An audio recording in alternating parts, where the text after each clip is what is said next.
Welcome, everybody, to another episode of Modern Life. This week, our main topic is going to be the 2016 video game Unravel.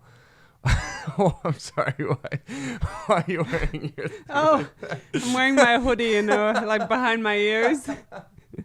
I just looked up. It's like a little elf looking at me. Your ears are like Dumbo. Before we get into that, we got to talk about this week's sponsor, Blootable. It's edible. It's edible books sent right to your door for only $10, less than $10 a meal. Just kidding. We don't have a sponsor. But seriously, let's get this thing going.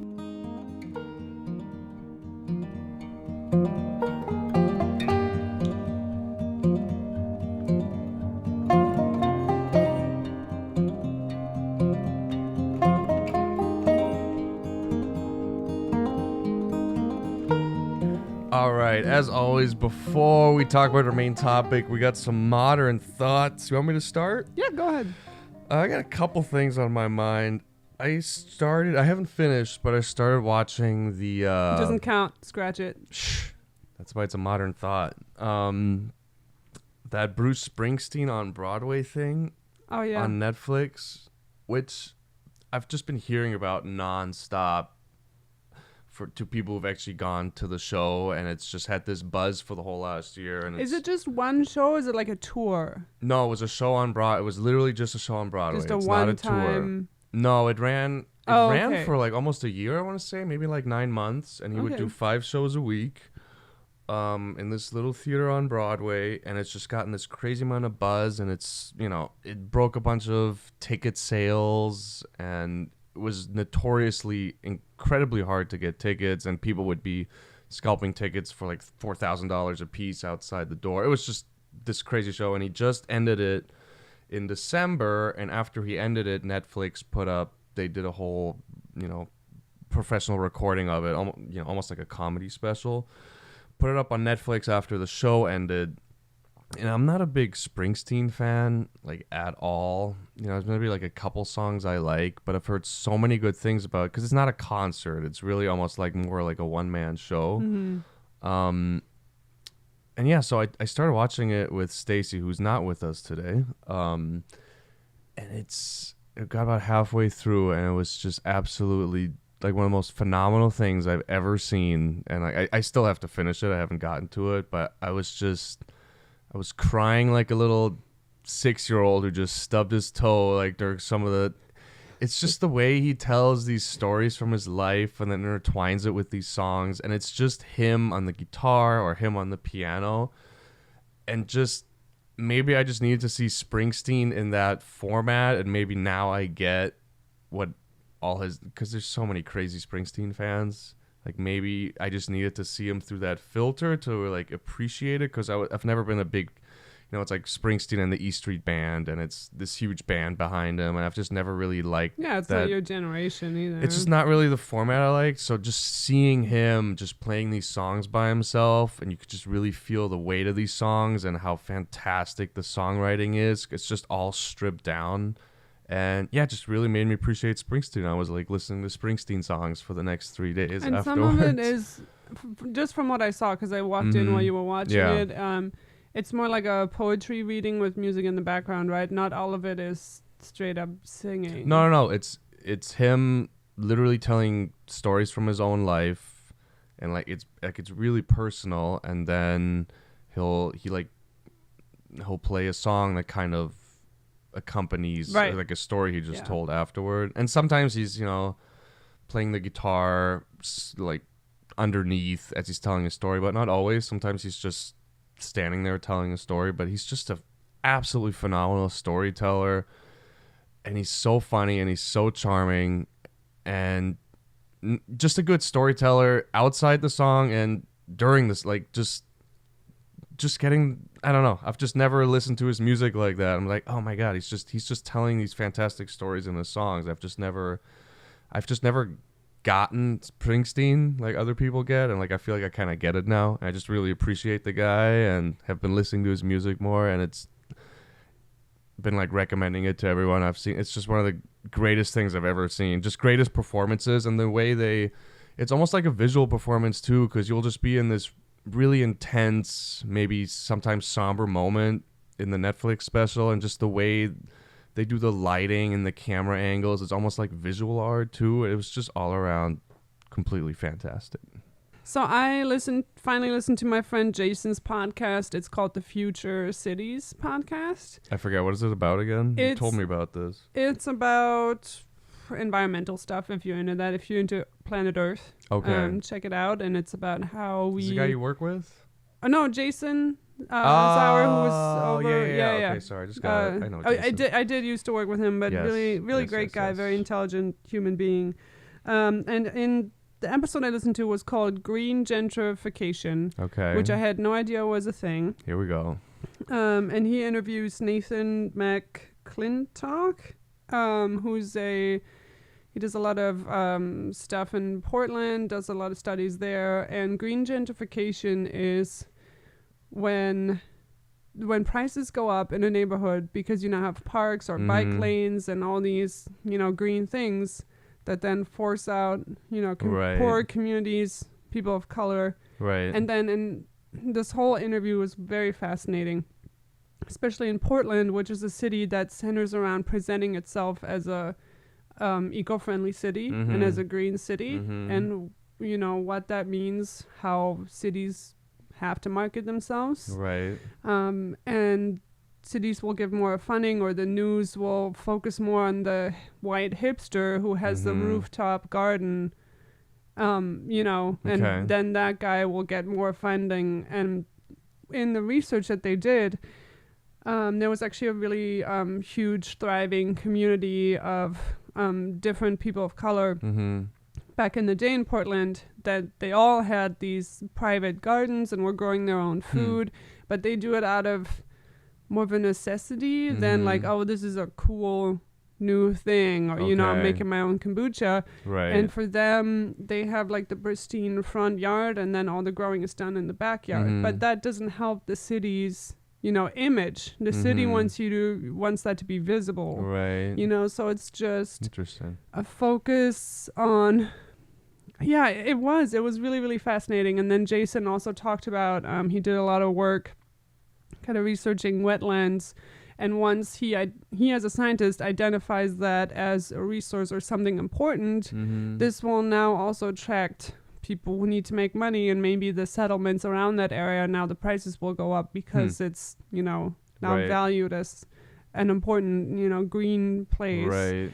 So I'd never even thought about that being an issue, the way we have all these green accommodations and all that, and how that relates to the people living there and the prices in those areas. So if you want to find out more about it, that was the Future Cities podcast. So is it almost like the cities got too urban and all this greenery that used to be standard maybe 100 years ago, now everything's so urban, but now it's become like a luxury to have that kind of. Okay, that's what they were talking about. Very interesting. Never thought about that. Well, should we talk about Yarny? Yarmy. You say Yarmy. I say Yarmy. My Yarny was named Yarmy. Oh, sorry. I made that decision. So 2016 Unravel. I totally missed this somehow. This was like kind of a big game. I didn't really. Yeah. You were like you like knew so much more about it. I'm like, I was so in the dark. I was just like not playing games at all in 2016, I think. But it's made by this small little Swedish company, Coldwood Entertainment. Interactive. What? Coldwood Interactive. Coldwood Interactive. Which if you look them up, pretty much all the games they've done are like these weird sports games, skiing games. There's like a boxing game they had that was sort of popular that used those weird PlayStation, like almost like their version of the nunchucks from the Wii. I don't know if you remember those. It was like these controllers with a little glowing ball on top. They made those interactive. They made weird little sports games, and they were on the brink of collapse. And then one of their main guys, Martin Schlin, this Swedish guy, he had this idea for this Unravel game with this little Yarny guy, and it's nothing like they ever did before, and it just completely, that's just like the kind of games they're making now. I mean, they just came out with the second one earlier this year, which I haven't played, but it's like a weird little comeback story, because if you just look at the games they've made, it's like skiing, boxing, there's like a weird dance game, and then all of a sudden it's Unravel, which is like this artsy, it's a beautiful 2D platformer puzzle game. But it's funny because there's about 14 people in the game studio, and a lot of them have background in, programming really good physics, which helped them make these sports games, which is why the Yarny game, the Unravel game, is so much, they say it's like a physics-based platformer, and it's just from these guys' background. They have all this physics knowledge, right? That's why, I don't know. They just used it when Yarny's swinging around to kind of make it more realistic and all this stuff, I guess. So I don't know. But yeah, where to go? So when the game starts off, just that first scene, I have so many notes about it. Oh, really? I immediately, I was just writing and writing and writing, and I hadn't even started playing the game I remember yet. that, yeah. So the cinematic cutscenes, like the older woman in the beginning, those were all outsourced, which is why they look so realistic. Got and it. a little bit different from... It was all motion capture too, right? Exactly. Yeah. Yep. So a different studio did those. Okay. And they're very cinematic cutscenes. And that's something, I don't know if I've talked about it before, but it's something games are doing now to use movie making techniques in their games to make it feel more like a movie. Naughty Dog does this with The Last of Us and Uncharted 4, where the experiences really feel almost like an interactive movie. And if you notice in a lot of the cutscenes, there's a foreground and a background, and things will be out of focus. But it's a video game. Nothing needs to be out of focus. Right. But then if you're, suddenly something's happening with Sam or whatever, then he will be in focus, and it switches like a camera lens. Right. And I feel like video game companies are catching on to that now, and I'm loving it. Like, I'm not saying you have to do that, but it's just something I really enjoy in games. Yeah, like I think the thing I remember most about that last Uncharted game was when it felt like you were in an Indiana Jones action movie, when you're in that, I forget, you're like in the Jeep and you're getting chased by that tank or something, and it just feels like you're in the middle of this action movie scene, just the way everything's kind of coming at you. And I don't know if you remember that. I think it was Uncharted 4. Yeah. No, you're running away from the tank. Yeah. And it just feels like you're inside an action movie. And I think that stuff's only gonna get better with...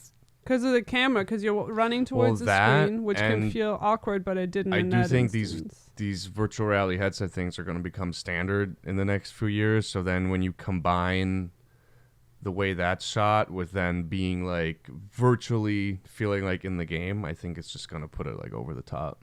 I don't know.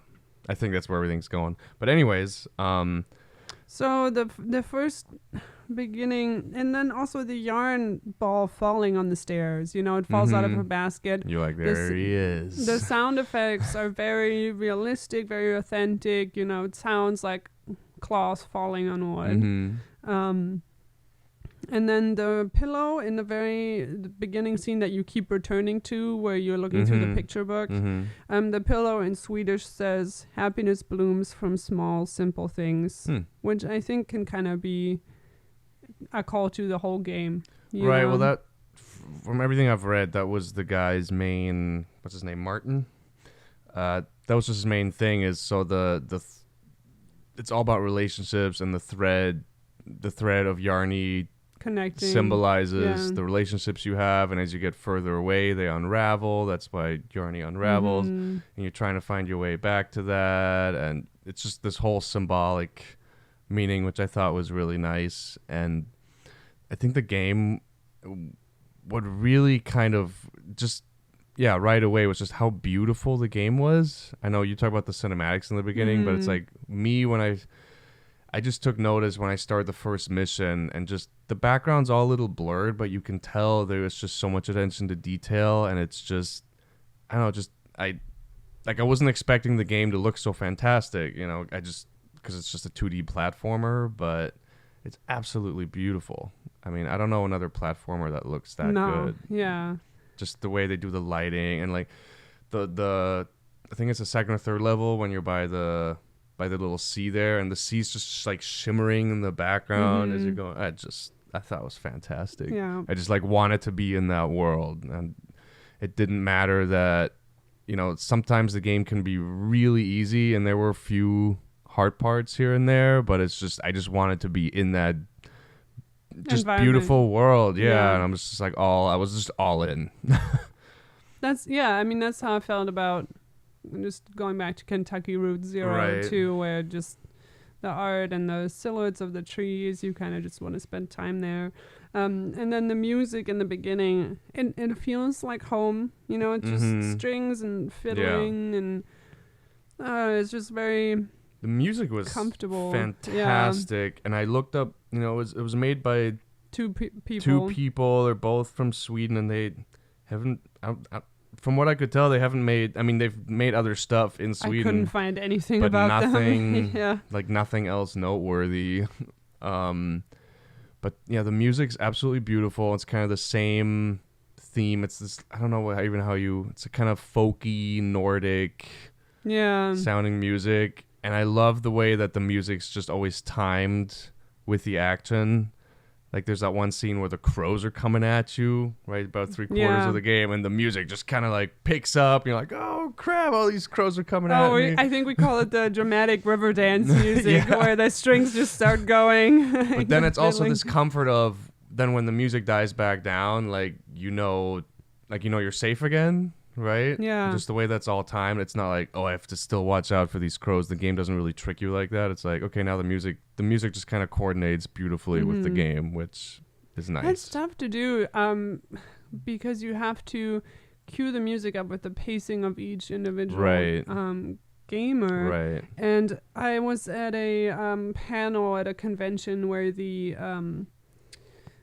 guy, and I forget his name, the guy who did the music for the first 3 Uncharted games was there and was being interviewed. And he says he doesn't really enjoy making music for video games because it has to cut in and out of songs, and the dramatic, like if I'm suddenly entering like a shooting scene, it has to cut to that, and it has it's to all about the together. transitions, I would imagine. Yeah, and he doesn't he wants his songs to be listened to like in its entirety. Yeah, and I totally get that. But I mean, the music, especially for Uncharted 3, that kind of the oriental sounds and all that is really gorgeous. So you did a great job. But like especially in Uncharted, I remember where it's like, you get the dramatic music and you kill all the guys, and then the music calms down.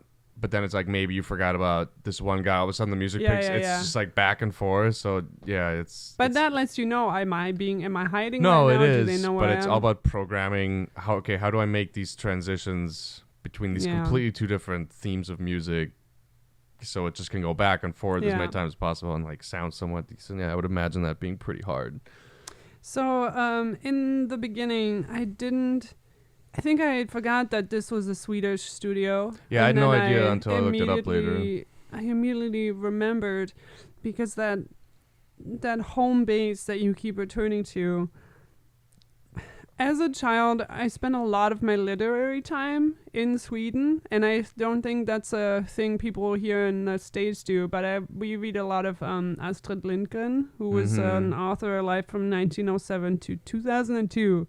She was alive for a long time. I had no idea.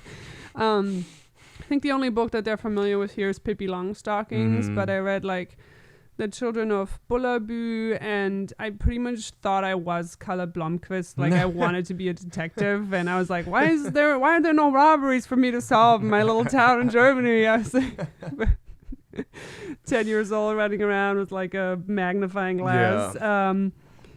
And the environments and from those books, I feel like are so perfectly reflected in that grandma's home.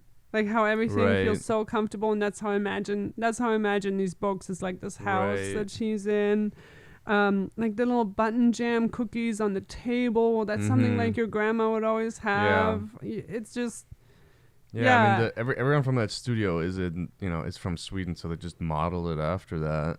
It just felt really, really nice to kind of return to these childhood memories and these books I read back then, and kind of makes me want to go back and reread them now. That's nice. The game made me super like nostalgic, and it did like pull on my heartstrings, but I can't like put my finger on like why.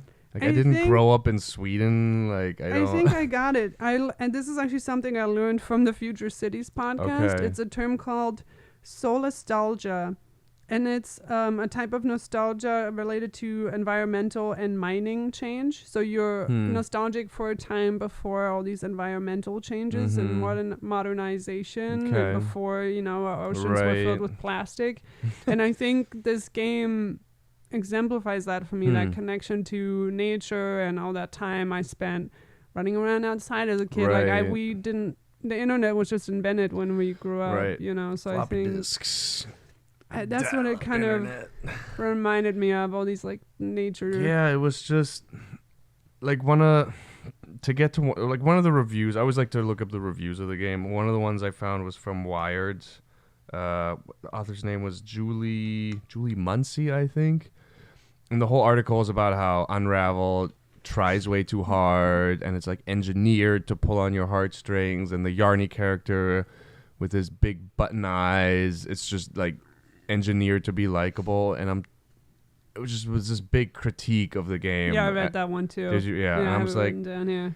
But I couldn't. I was like, I'm totally fine. Like I don't mind at all that it's engineered to do what it does. Like I'm totally fine with it, and like I like being in that world, and it's okay that he looks cute.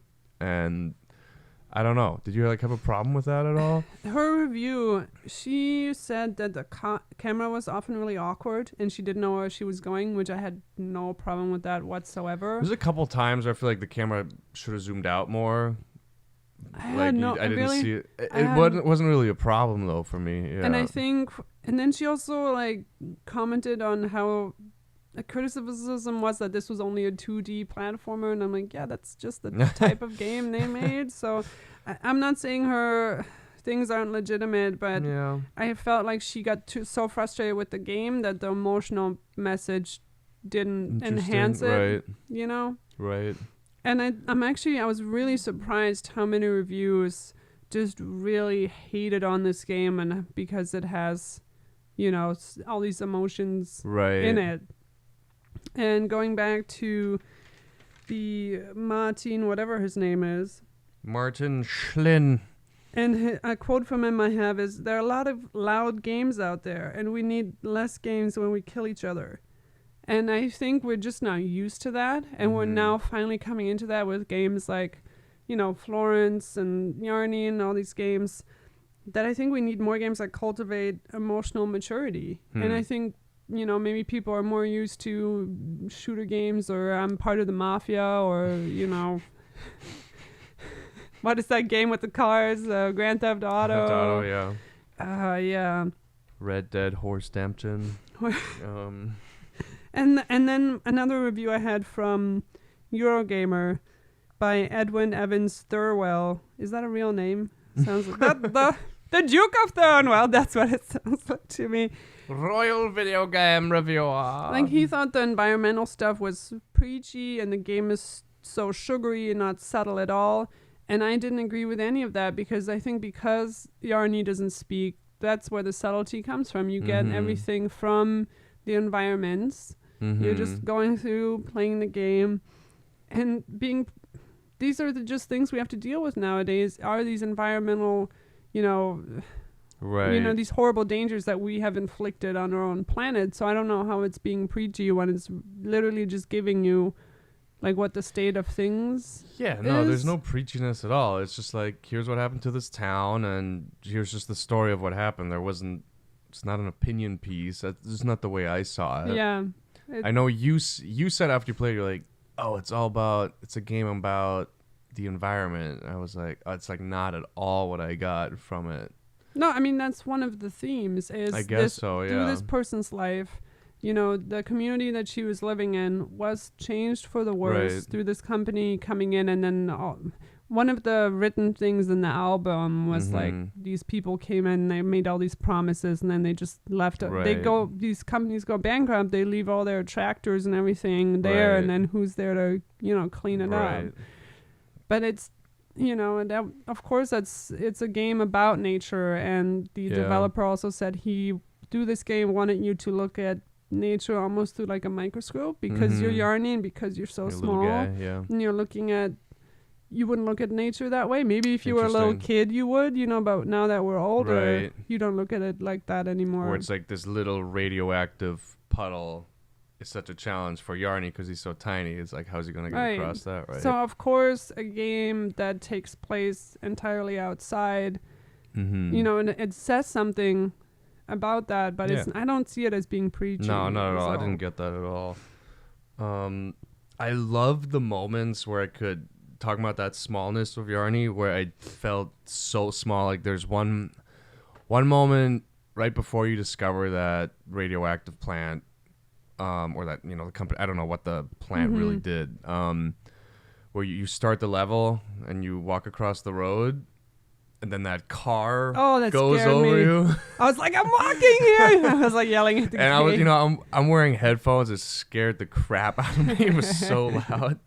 But I love that. You see Yarny so scared. It's like starting to rain. There's lightning in the background. And he's holding himself. Yeah, this car just went over you. Like you almost just got smashed by this car. And that's like the first time in the game where you really just feel like, oh, okay, I'm this tiny little thing. And it's just, I felt that again when you have to run across the field and all these crows are coming at you. I'm like, oh no, I'm this tiny little guy running from all these, like birds aren't that big, but they're ginormous compared to Yarny.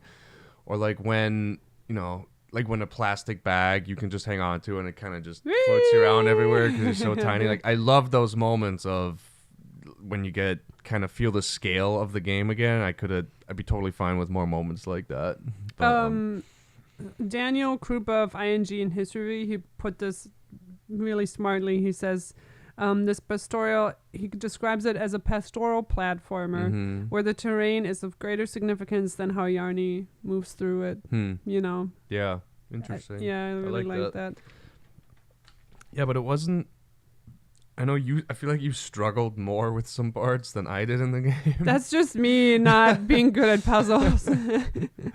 Like for the most part, it's one of the complaints when I was reading online is that it's kind of an easy platformer. Like there isn't. Not for me. Really, because some of the reviews were like, it's way too hard. Oh, really? That's not what I read at all. Which compared to a few other platformers I've played, I think it is fairly easy. It does have the rare moments here and there where I spent like 30 minutes on the little part. Like it would just go from really easy to all of a sudden there was just this part which I couldn't figure out.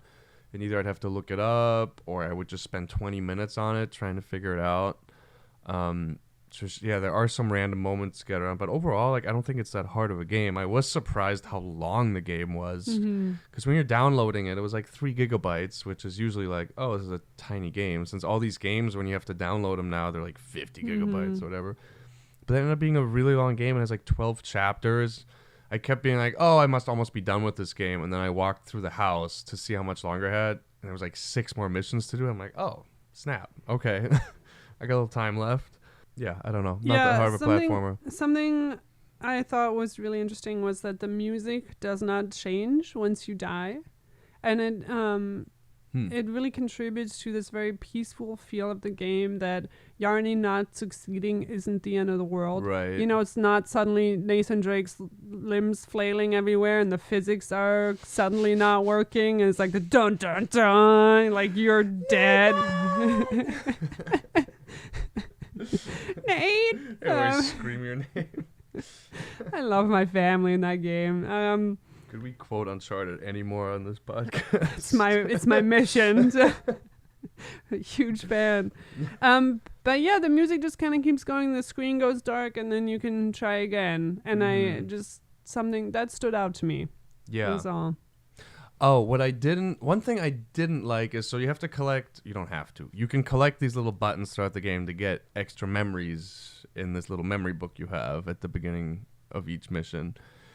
And I didn't like how some in order to get some of the buttons, it seemed like you had to die. There wasn't a way to, it's just like you have to swing. Really, I didn't mind that. You have to swing over to get this button, and then you're just going to land in the water and die, and then you just go back to the save point, and now you have the button. You can keep going. I don't know. It seems like a weird dynamic to me that there's there doesn't seem to be a way to, okay, I can get this and then keep going. Like, I have to die. I don't know, but maybe... But it was always at, like, a checkpoint. I didn't mind it. No, it wasn't, but it's still kind of a weird dynamic. But maybe it's just back to your point of, like, it's not the end of the world and you can keep going. I just thought that was, I don't know, that's just one weird thing that kind of stood out to me. It's like, oh, you have to die for some of these buttons. And a couple of the buttons, there's, like, one in that oven.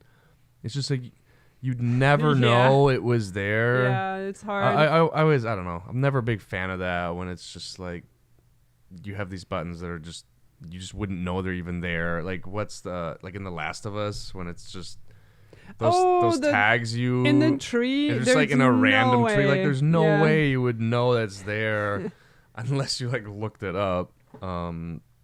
Yeah, I don't know.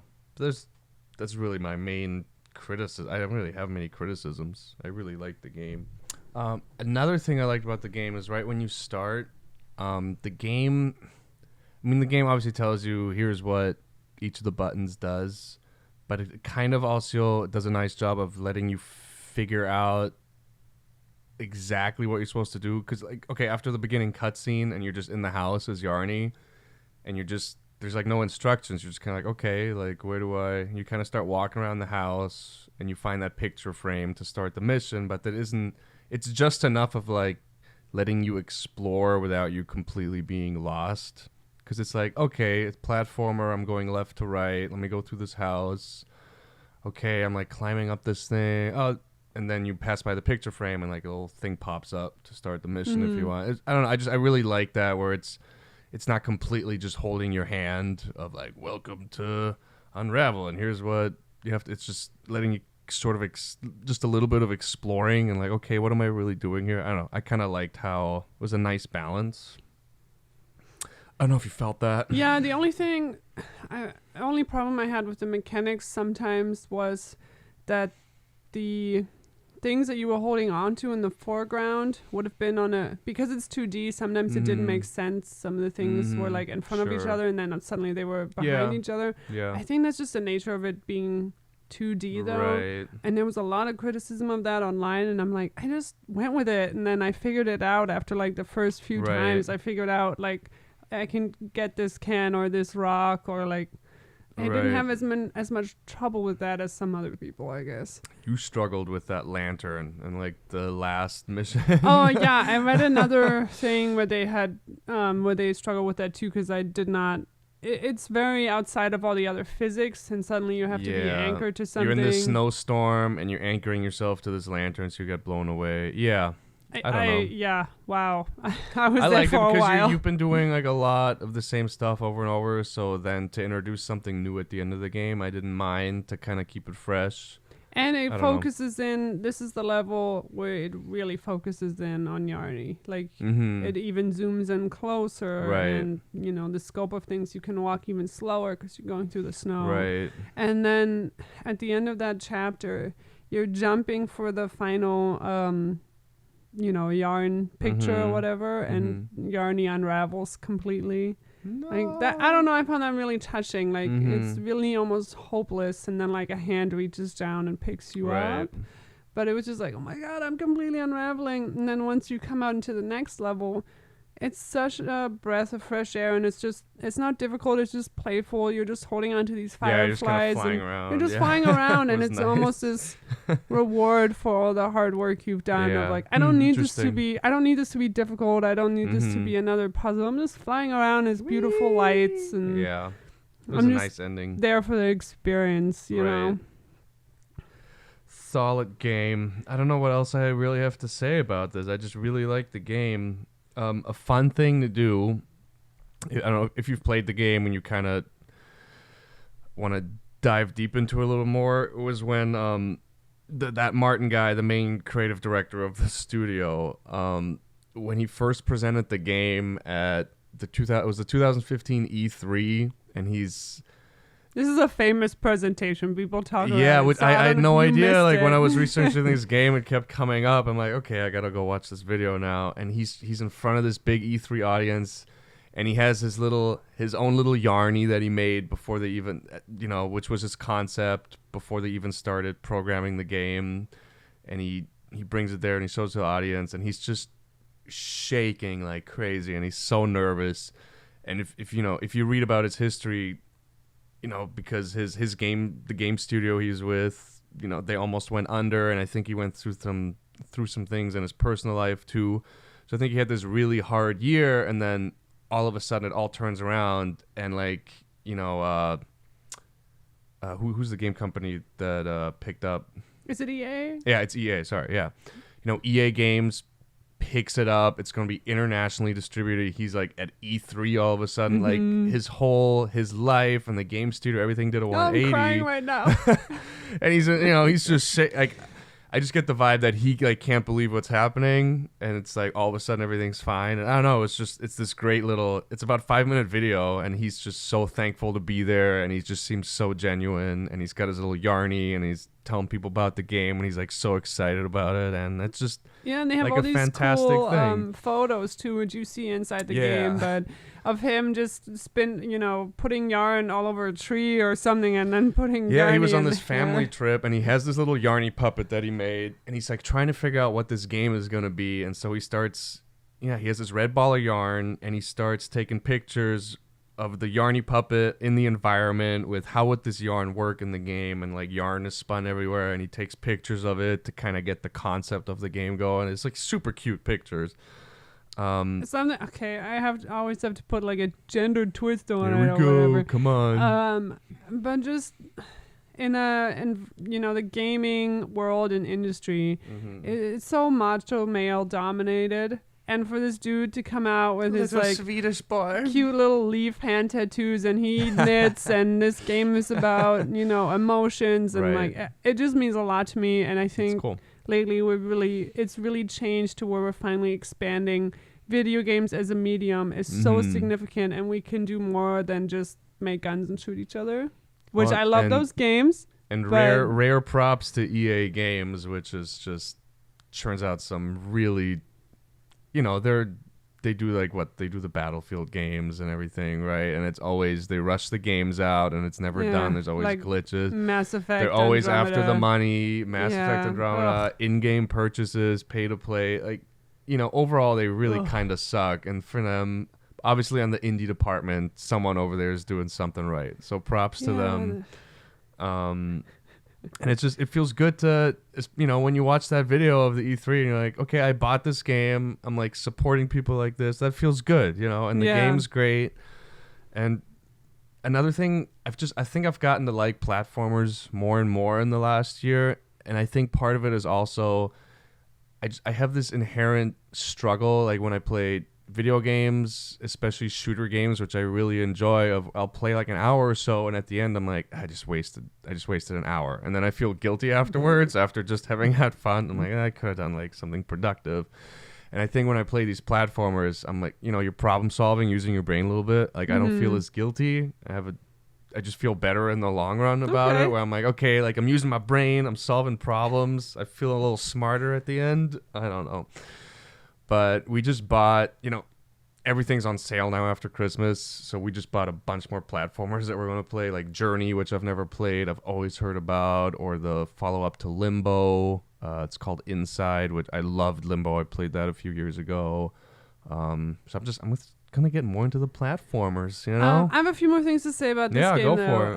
My favorite level was the mushroom foggy mosquito.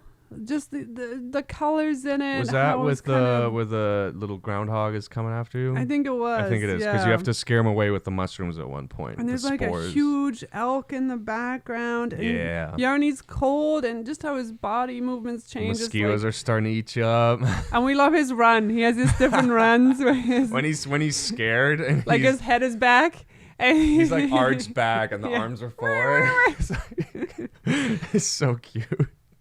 And then that level ends with him kind of moving into the sunlight, and then these golden raspberries everywhere, which is a normal color for a raspberry to be. And we're just, we only sell the red ones for some reason. I'm like, it just felt so natural. And then something I also noticed in this game was there's no annoying repetitive sounds. Like when you sling your yarn, it's not like a something obnoxious. Like a not like Odin's Sphere, which you've been playing. I know. Oh my god.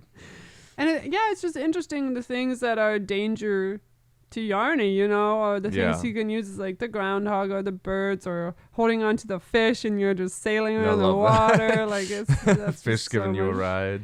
Fun. No, it's such a fun game. And then beautiful. Also something I noticed, the plastic bag that we mentioned that he's holding on to. Yeah.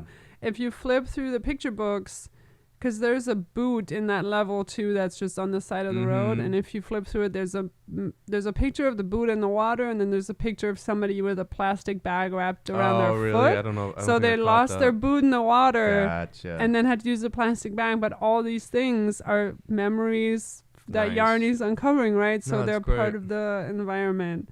And then the passive time I really enjoyed too. Like in the train yard, you go from like a bright sunset to night, and it's not like a static environment.